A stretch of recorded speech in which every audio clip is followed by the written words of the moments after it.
This week, our county was the venue for the official announcement of a new initiative by the Department of Justice.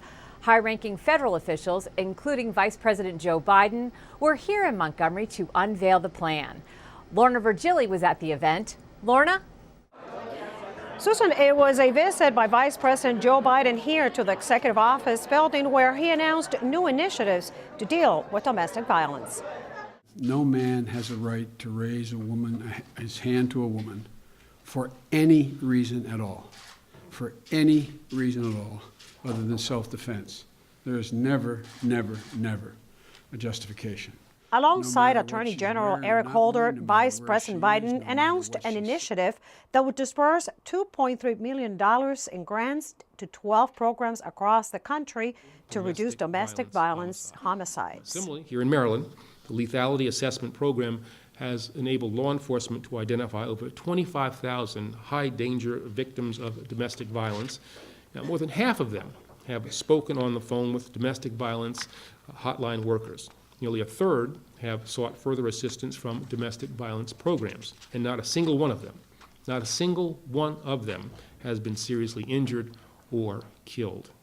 Thanks to initiatives like this one and the hard work of countless public service and victim advocates, Maryland has witnessed a decrease of more than 1/3 in intimate partner homicides over the past 5 years, at a time when some states are reporting record spikes in domestic violence murders.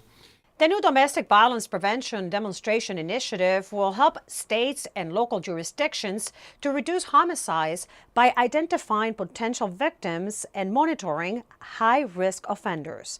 The announcement was made in Montgomery because the new national initiative is modeled after existing programs in Maryland, which include the Family Justice Center in Montgomery County. It's about better collaborations, taking better actions together, elevating the intelligence of the systems that we have put in place to protect women and all people against domestic violence, and also to really share information in ways that technology makes possible now that we could never have dreamed of being able to do in such a timely fashion, even as few as 7 or 8 years ago. The initiative will focus on recognizing women who may be in abusive relationships.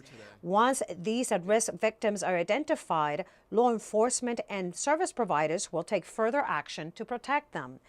The one-year awards range from $100,000 to $200,000, and Montgomery County will not be a recipient. In Rockville, for County Report This Week, I'm Lorna Virgili.